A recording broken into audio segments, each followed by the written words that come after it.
Welcome to WROL Broadcast. I am Hate Mail. With me today we have the one and only DoomBawkz. Hey everybody, it's me. Actually, it's been a while since you've been on. I think, well, you've been on with Kage a couple times, because I was going to say the last time I had you on Skype was 4 months ago.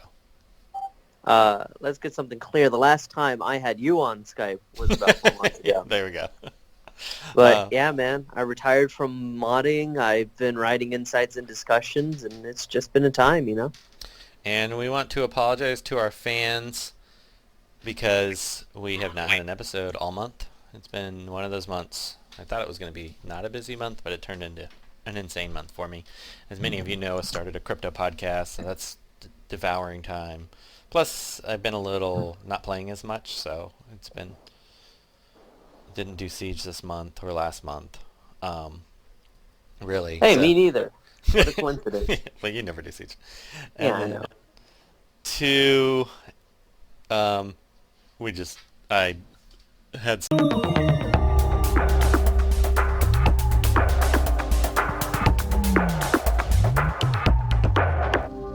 Welcome to WROL Broadcast. I am Hate Mail. With me today we have the one and only DoomBawkz. Hey everybody, it's me. Actually, it's been a while since you've been on. I think, well, you've been on with Kage a couple times, because I was going to say the last time I had you on Skype was 4 months ago. Let's get something clear. The last time I had you on Skype was about 4 months ago. There we go. But yeah, man, I retired from modding. I've been writing insights and discussions, and it's just been a time, you know? And we want to apologize to our fans because we have not had an episode all month. It's been one of those months. I thought it was going to be not a busy month, but it turned into an insane month for me. As many of you know, I started a crypto podcast, so that's devouring time. Plus, I've been a little not playing as much, so it's been... Didn't do Siege this month or last month. Really. Hey, me neither. What a coincidence. Well, you never do Siege. Yeah, I know.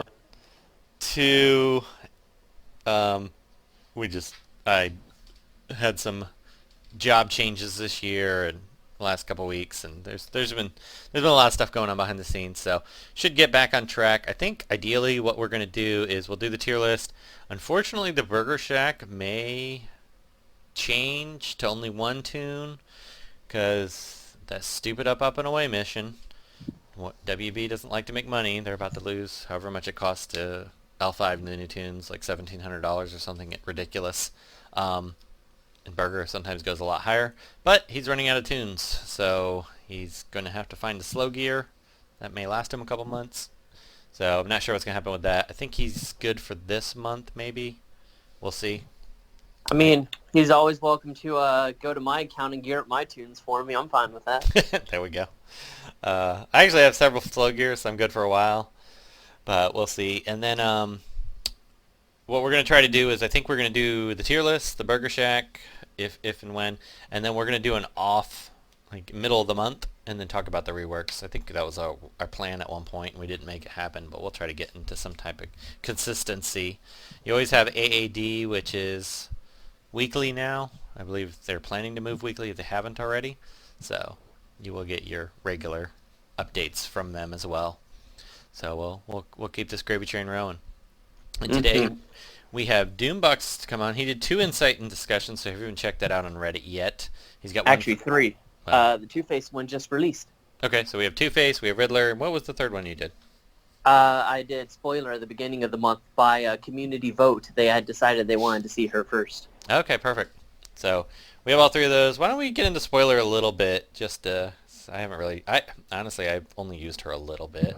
So if you want to just give us your quick rundown. We had early in the month, but now that the month has gone by, kind of what is your thoughts? Spoiler is a character that is, pretty much your stock standard red, unfortunately. So the thing about it, and the thing I constantly bring up when it comes to these characters is she's a decently high damage red assassin. We have like 20 of those. So anytime one comes out, either they're doing something exceptionally spectacular or they're probably just going to go in the pile. Unfortunately, it looks like Spoiler is spoiling for a spot in the pile. But that being said, it's not like she's bad or anything, Like, she's very serviceable. Her ability to put invisibility on a specific target, put some true sight on them, that's always handy. Her ability to put taunt on enemies, that's always nice, you know. Her gates are a little annoying to work with, but all things considered, there's much harder gates in this game to make work. So, you know, it's not like she's bad. She's just nothing special, really. You know what I mean? Yeah, I think she's one of those characters. She's an above average character, like low to above, like mid above average. So if you like her and you want to use her, you can definitely fit her if she fits your style of play. And then she's one of those characters, if you RB5, she's significantly better. Kind of like Blackfire. Blackfire is okay, but at RB5, she's really good. So I think Spoiler's probably the same way. And then whenever all her call assists time correctly, which, is random, but at times you can have like the whole team get wiped out from that call assist, which is pretty fun. I haven't used her a ton, but she seems like a decent character. And when you have, how many characters do we have now? Like 140, 150?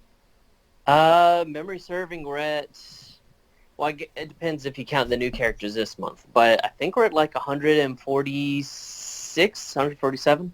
Yeah, with 146, 147 characters, you're going to have a lot of characters that are, just, if you want them to work, you can make them work, but they may not do anything spectacular. So it's, yeah, that's just going to be the case with this many characters. Yeah, like you look at her and then you look at characters like, say, Cassandra Cain, right? And Cassandra Cain has a very, very specific, very well-established niche. Or you look at Batwoman. Batwoman has a very, very well done, very well-established niche.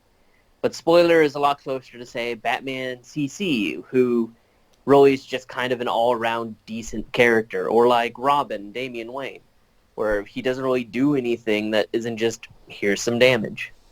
So, honestly, yeah, Spoiler is one of those characters. If you're a fan, cool, awesome. You can put her into any comp. But is there ever going to be a time where you think to yourself, oh man, Spoiler would be perfect for this match? Probably not. Never. Ever. Yeah, I mean, I would even put her on the same kind of level, or maybe slightly below, like Miss Martian. You don't really, like, grab her for any specific purpose, but she's good when you use her. I mean, speak for yourself. I bring Miss Martian. Yeah, she's very, if you're a Lex player, she definitely is very good, so. Yeah. So maybe that was a bad example. But there's plenty of characters like that where you're just, they're fun if you use them. You're like, oh, this character's not bad whenever they're a bonus character for certain events. But you're not she's gonna like go Beast out of your way. Boy. Yeah. Like, Beast Boy doesn't do anything that another character doesn't already do, but can you use him? Sure. If he's a siege bonus tune and there's just no other decent red, then, I mean, whatever. It's not like you're going to hurt yourself putting him on your team. Right. Actually. But, man. But yeah, so that's Spoiler in a nutshell. There's really not much to say, which is pretty much an apt description of the character. Let's move on to somebody I'm a little more high on. To my surprise, is Two Face. Man. I have some words about Two Face. Go ahead, though. No, you go first. All right. I thought I was not going to like him at all. I thought he was going to be terrible. But using him in Siege, and granted, there's a lot of characters that are probably a better choice in a lot of cases, but if you need a tune that isn't a turn 1 nuke like Shiva or Batwoman, and you want him to be a little bit slower, Two-Face is actually pretty darn good. I mean, his basic will almost always kill Black Flash, almost always kill Spectre, and sometimes he kills both of them if he randomly hits both blues. His other abilities aren't that exciting. His 3 is okay, but what I like about him is that what I used to use Rose for is I would use Cheetah and then nuke a character when I needed to get around a taunt or etc. But Two-Face does it without needing the strength ups. So I'm actually pleasantly surprised with him. He's actually one of those characters I think at RB5 would be very good because his guaranteed kill might even work on some reds, squishier reds. But other than that, I don't think he's that great. But he does have that basic nuke, which can be extremely valuable. I could see myself using him in matches like Siege when I need somebody to take care of a problem blue that's slower. You shame yourself before me. Unfortunately, you have vastly underestimated this character. So, of course his basic's good. Yeah, his basic's fine. Pops off a few shots. It does incredibly high damage for what it is, but his second ability is a targetable call assist. He can just start his turn, coin flip, click on Darkseid, and Darkseid jumps in. For a character as fast as he is, having the ability to target who you want to assist call is massive in a lot of compositions. Like, I cannot even stress it enough how big that is, that you're able just to click who you want to go in and then have them go in. Like, with the Aquaman rework, assuming you hit his gates, Two-Face is essentially a 121 speed infinite starter. Because it's like, oh, you have mins? Cool. Here's 50% turn meter, and then the engine starts. So he's an absolute monster. Also, his 3 does the super fatty damage. I was telling someone before that if you put him next to Black Flash and Owlman, 9 times out of 10, you're killing every blue on the other side. It doesn't matter if they have Martian or whoever. You're just taking them. So that is also huge for him. His anti-evasion stuff, with the fact that Harley Quinn is still somehow a little prevalent in the meta, She's very prevalent, so, to my shock and amazement, which is really annoying. Yeah. It's like he just walks in, he's like, oh, hey, it's a Harley Quinn. Plop, plop, plop, plop, plop, up, and now she has a negative 800 evasion. Whoops. So his call assist, you can pick who you want to be the assister? Yes, indeed. Coin flip, you just click who you want, they jump in. That's funny, I didn't even notice that, because I played very little Siege this month. So. Someone should have had my inside discussion. But it's all good. Also, his passive, I mean, it's basically imagine Batgirl's leader and then imagine it suddenly not existing because Two-Face takes a turn. Like, that's obnoxiously good. His only downside, really, is the fact that you can't really choose who you start out with. So that's the main problem. It's just that you don't have that consistency about him that you can walk into a match and say, okay, I'm 100% going to start out as Harvey, which is great because I need this. Or I'm going to start out as Two-Face, and that's great because I need this. You don't have that. But both of his faces are really, really good right now. Like, that AoE debuff immunity, it chomps. It's actually really, really good. Yeah. You know, the fact that he's 1 speed faster than the Spectre makes a whole world of difference. That is huge. It's funny, though. I mean, I have noticed his 3 is actually pretty decent damage, but I've almost never used it because I always open with his 1 and then the match ends after that. So it's... Yeah. Two-Face is a character that is defined by the word glass cannon. His health is non-existent. He has no ways of protecting himself. He has barely any support for his team outside of Harvey. But if you need people dead, he is the dude to bring. Like, we just talked about, oh yeah, spoiler, you know, she's great. She doesn't really do anything special. Two-Face does something special. Like, this man will walk in under a Darkseid lead and then pop off 8 bullets into the enemy team and kill 3 people before the enemy even has a chance to move. And like I was saying before, with how Aquaman is now, Two-Face is one of the best enablers to just have him go completely infinite and then your enemy just never gets a turn in general.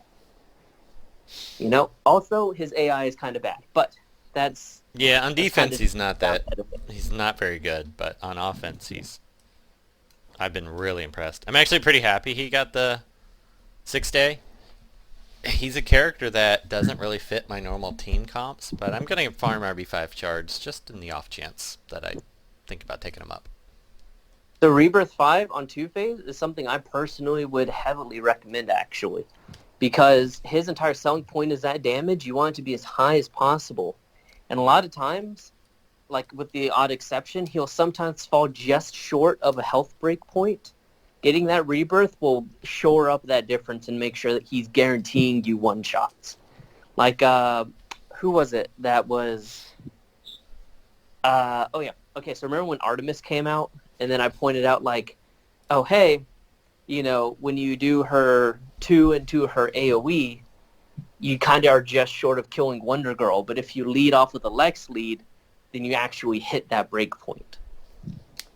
Yeah, and it'll help a little bit with his squishiness, too. Oh, yeah. So, typically, when it comes to characters like Two Face, where they have an entire selling point based around one aspect of their kit that is based on their stats, Rebirth is always going to be the best. Like characters like that, characters like tanks like Barda and such, those are going to make the most with Rebirth. Spoiler, I'm actually not too sure about. Yeah, But because she's the rest of relying on them, the call yeah. assist of other people. But so. enough about Two Face. You know what we're here for. Yes, we are here for the Riddler. And Oh, I think your mic died. I'll just keep it going. can you hear me? We're here for Jace, obviously. Just kidding. Obviously, we're not here for Jace. We're here for Riddler. Now, Riddler is a character that has absolutely, like, exploded the PvP scene. Can you hear And me? it's really, really incredible to watch. Because Riddler is definitely one of those characters that you look at his kit and you think to yourself, what does this guy even do? Like, yeah, I get he puts taunts on people, but is that about it? But no. Riddler does so much more. Like, he quite literally makes the match into a riddle that your opponent has to solve with very specific answers, otherwise everything falls apart. Welcome back, Hate Mail. Okay, can you hear me now? I can. Okay, don't know what happened there. But I kept the show going in your absence, but we're on Riddler now. yeah, who, as many of you probably already know, I took RB5 because I liked him so much. And How is that, by the way? I heard one of the main complaints was that he just doesn't survive enough. So how's he surviving for you? much better.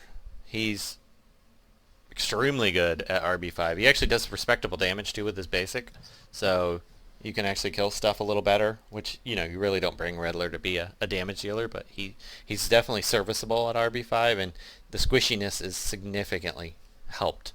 So I'm pretty happy about that. My only problem with Riddler is that I can't always fit him into a team. I think it'd help a lot with Aquaman's rework once his passives are fixed, because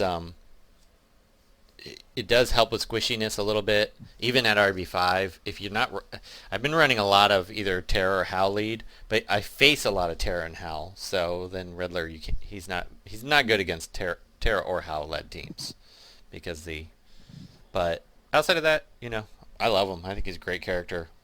He was an easy choice for RB5. Honestly, I think you and I have been Riddler fans since his release. Like, I remember when he first came out, you and I were probably the most jazzed about it. Yeah, and he wasn't bad before. He just wasn't great. Now he's great. Yeah. And I also got to add, too, that, speaking of Aquaman's rework, the cool thing about that, right, which I'm going to get into a second cool thing after this, which I explained in my Insight discussion, which is out now. Read it on Reddit.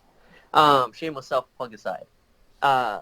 So Riddler has this really, really nifty thing with Aquaman, because he puts speed downs on the enemies, which is normally not very consequential when they're already about to take their turn.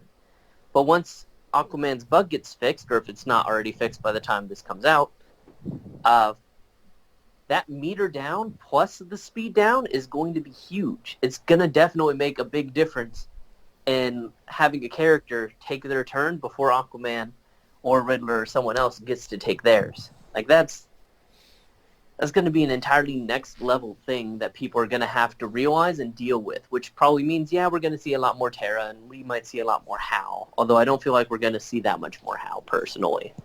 I don't know. I always think Hal's going to die, and then I find that I'm still using him all the time. Well, the reason I say it is just because, you know, we have Aquaman. Yeah. So you can run Aquaman and Terra, and then why would you ever need Howl? Personally, I'm all for Howl just disappearing into the abyss because, I mean, it's not that I don't like the character, but honestly, I feel like he's being overhyped for far too long, and he belongs down in, like, B or C tier with Attribution, who for some reason is still A tier, and I still don't agree with. Yeah. But it is what it is. I'll add Etrigan to the list today. But the second cool thing, right? And this is something that I was talking about with folks. So Riddler's counterattack has some very interesting priority effects to it, right? And this is about the team ordering stuff, and it's pretty crazy time. So normally things go from top to bottom in terms of passive triggering. So, like, you have a leader passive that would trigger, and then you have your second, third, or fourth character passives that would trigger in that order. However, Riddler has a .5 priority, which is what Terra has, which lets her pop up her debuff immunity before anything else comes through. So the cool thing about that is, let's say you have him under, I don't know, a Captain Cold lead, right? He will put his speed downs on the opponent before Captain Cold retaliates with his cold shot, meaning that you can set up the stun ahead of time, and then Captain Cold will freeze that opponent in place. Or, let's say you have him paired alongside a Dr. Freeze. Provided that Riddler is not the primary target, which forces his thing to trigger first, Dr. Freeze will apply agility downs to the opponent that hits him. So let's say an AoE happens. Well, Riddler's 2 will stun enemies with agility down. So, you kind of get where I'm going with this. Yep. Then he gets his stun, which is awesome. Yep. I really hope they do a Captain Cold rework one day. He could be such a great character. It's going to be so good. If that ever happens and I'm still in the VIP, oh man. Like, we're going to have some fights if someone disagrees with me, because I already have a plan for this, man. But still, it's a really interesting thing to consider when you look at this character and you're like, oh, he has this really unique dynamic that he brings to the match, even outside of just his basic kit. Like, you can work him into your team in certain positions, and it changes the way the whole match flows. And personally, I love that. I always love it when you have much more impactful decisions outside of just clicking a move that can change the entire flow of things. So, yeah, really interesting stuff. Very cool stuff, I gotta say. Yeah, he's a fun character. He's a unique, fun character that's not like any other character that's out currently. Mm-hmm. Do you want to talk about Jace? Do we care? Not really. I mean, he's supposed to be... We talked about it in an old episode. I don't have him geared, so I really don't have a big opinion on him. I do have people tell me on defense he's a little better than they expected because he taunts and he can be a little bit annoying. And he's hard to kill, but that's all he does. It's kind of like Superman, just procrastinates the match. Yeah. So, for me, I don't even have him unlocked, I'll be frank. I played 0 Siege matches. I care nothing for this character. But I do want to address a little bit of the controversy that's been stewing around this character about his proposed kit versus what the release kit was. So, would you mind if I took a minute or two to cover this? Go for it.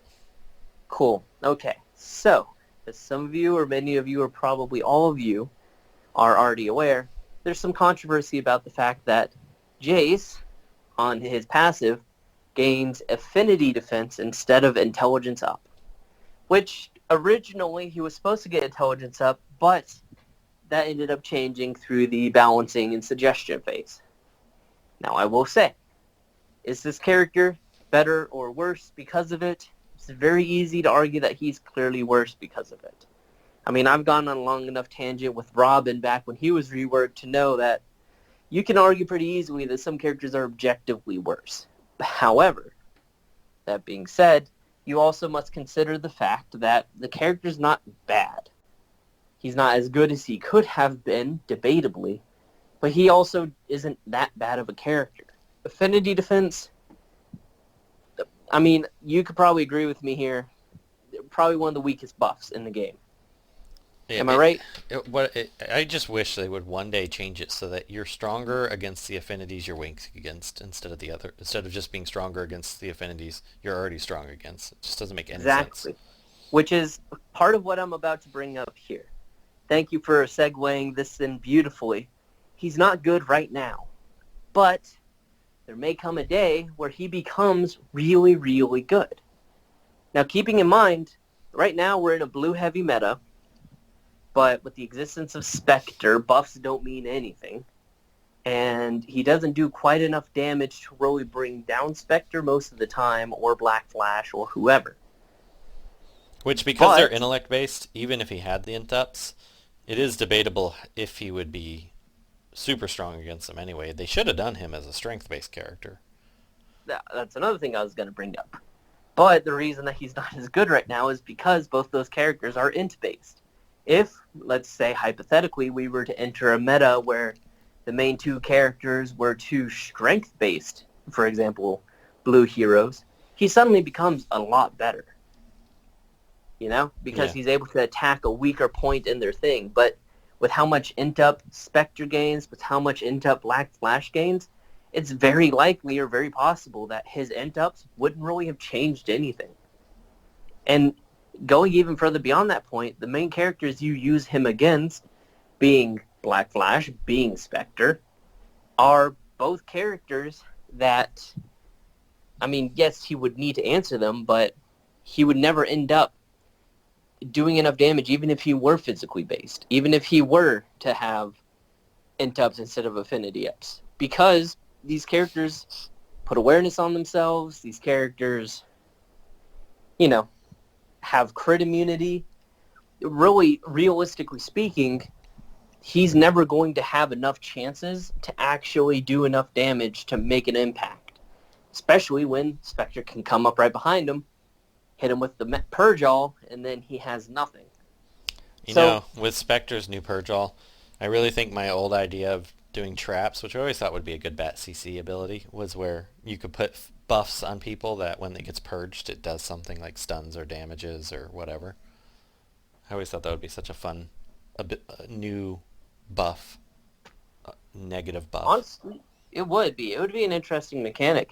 And there's so many characters that would work well with it, too. Yeah. But, you know, we also could have just, you know, maybe not given Spectre a guaranteed Purge All, you know, but, I mean, that's neither here nor there. No one's to blame. But, you know, at the end of the day, the main point of it is that the characters you would bring Jace against, he would never stand a chance against in the current meta, regardless if he had Int or Affinity. Jace isn't good right now just because of where the meta is, but that doesn't mean he won't be good later. And being frank, Jace, even in this state, isn't a bad character. He's underwhelming compared to what he could have been, but at the end of the day, it's who we have, and he's good in his role. It's not great, but he is good. Yeah, he's So, not bad. He's nothing to get excited over, but he's not bad. I feel like the controversy is maybe getting a little out of hand. I feel like folks are maybe taking it a little bit too far. I understand the calls for reworking him. You know, we've had that done before for other characters.